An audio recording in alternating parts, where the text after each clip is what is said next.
ایک طرف اس نکاح کی تقریب میں حضور کی خوبصورت سی محفل کی جا رہی تھی اور دوسری طرف اللہ کی رحمت برس رہی تھی، اور اس نکاح کی تقریب میں یوم عمر رضی اللہ تعالی عنہ کے موقع پر زہیب اشرفی صاحب نے کون سا شعر پڑھا، اور جہاں اس موسلادھار بارش کی وجہ سے مہمان گیلے ہو کر آ رہے تھے، وہیں بڑی تعداد میں یہ پروانے بھی اس محفل میں شرکت کر رہے تھے۔ ساتھ ہی شاہ صاحب نے نکاح پڑھانے سے پہلے کس موضوع پر گفتگو فرمائی، یہ سب دیکھیے آگے اس ویڈیو میں۔ السلام علیکم، آج میں دھورا جی میں موجود آدم جی بینکویٹ میں ایک خوبصورت سے نکاح کی تقریب میں شرکت کے لیے آیا ہوں۔ بینکویٹ میں داخل ہوا تو یہ خوبصورت سا انٹرنس دکھائی دیا۔ مزید آگے بڑھا تو پیارے دوست جناب مدنی بھائی نے مجھے خوش آمدید کہا۔ گرمی بہت زیادہ تھی تو چلر کے سامنے کھڑے ہو کر کچھ سکون کے لمحات اپنے نام کیے۔ ماشاءاللہ سے بینکویٹ کافی خوبصورت تھا۔ یہی میری ملاقات علامہ نذیر صاحب اور یہی موجود دیگر دوست احباب سے ہوئی، اور آج کی اس تقریب میں خواتین کے لیے الگ سے پردے کا اہتمام کیا گیا تھا، اور یہ ہے آج کی تقریب کا خوبصورت سا اسٹیج۔ خیر علامہ نذیر صاحب نے تلاوت سے تقریب کا آغاز کیا۔ تلاوت کے بعد نعت خوانی کا سلسلہ شروع کیا گیا۔ اسی دوران معروف سرا خان جناب زہیب اشرفی صاحب تقریب کا حصہ بنے، اور خواتین سائٹ پر ایک بڑی سی SMD بھی لگائی گئی تھی جس میں اسٹیج کے خوبصورت سے مناظر دکھائے جا رہے تھے۔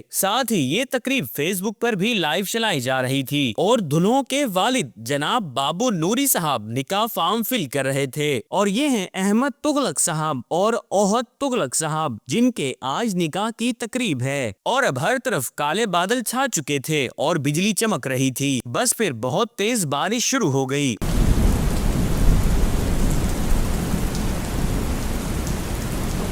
اور ایک طرف حضور کی یہ پر نور محفل سجائی جا رہی تھی اور دوسری طرف اللہ کی رحمت برس رہی تھی، اور اب جو بھی مہمان تقریب میں شرکت کے لیے آ رہے تھے اس بارش کی وجہ سے مکمل گیلے ہو کر آ رہے تھے۔ خیر کچھ دیر باہر بارش انجوائے کرنے کے بعد میں دوبارہ سے محفل میں آ گیا، اور اب سید شہریار قادری صاحب بھی تقریب کا حصہ بن چکے تھے، اور آج یوم عمر رضی اللہ تعالی عنہ کے موقع پر آپ سب کے لیے یہ شعر۔ آدھی دنیا پر اسلام کو پرچم گاڑ دیا فاروق اعظم نے، بیت المقدس بھی لے لیا کافروں سے۔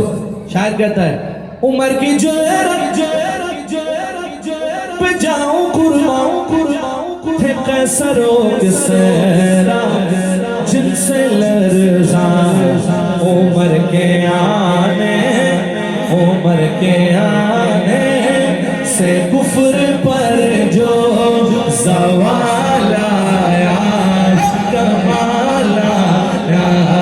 اور اب حافظ طاہر قادری صاحب بھی تقریب میں آ چکے تھے، جنہیں آتے ہی نعت شریف پڑھنے کے لیے مدعو کیا گیا، اور آپ نے اپنے شاندار انداز میں نعت شریف پڑھنا شروع کی۔ اور اب اس تقریب میں بارش کے بعد بڑی تعداد میں یہ پروانے بھی تشریف لا چکے تھے، اور کیا ہی اچھا ہو کہ سبھی مسلمان اپنی خوشیاں اسی طرح حضور کی محفل سجا کر سیلیبریٹ کریں۔ اس کے بعد اب آج کی تقریب کے مہمان خصوصی جناب پیر مظفر حسین شاہ صاحب بھی تشریف لے آئے، جنہیں اہل خانہ کی طرف سے خوش آمدید کہا گیا۔ اس کے بعد شاہ صاحب اسٹیج پر تشریف لے آئے اور اس نکاح کی خوبصورت سی تقریب کا حصہ بنے۔ اس کے بعد آپ نے اہل خانہ اور خاندان کے تمام ہی افراد کو مبارکباد دی اور میاں بیوی کے اس خوبصورت رشتے کے موضوع پر شاندار گفتگو فرمائی۔ اس کے بعد نکاح کی کارروائی کا آغاز کرتے ہوئے شاہ صاحب نے نکاح کا خطبہ پڑھا۔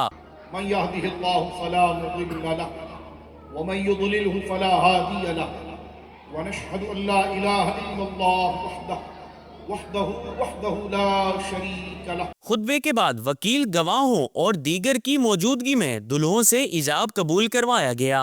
ایجاب قبول کے بعد دونوں دلہوں نے نکاح نامے پر دستخط کیے، اور یہ وہ لمحات ہوتے ہیں کہ جب سنت پر عمل کرتے ہوئے ایک مسلمان اپنی نئی زندگی کا آغاز کرتا ہے۔ اس کے بعد شاہ صاحب نے دعا فرمائی۔ یا الہ العالمین ایک اور صالح اولاد سے وابستگی عطا فرما۔ مولا کریم و اولاد اپنے بدنی دعا کے بعد دلہوں کے لیے صحرا پڑھا گیا، اور تمام ہی نے ترتیب سے دلہوں کو ہار بھی پہنایا اور مبارکباد بھی دی۔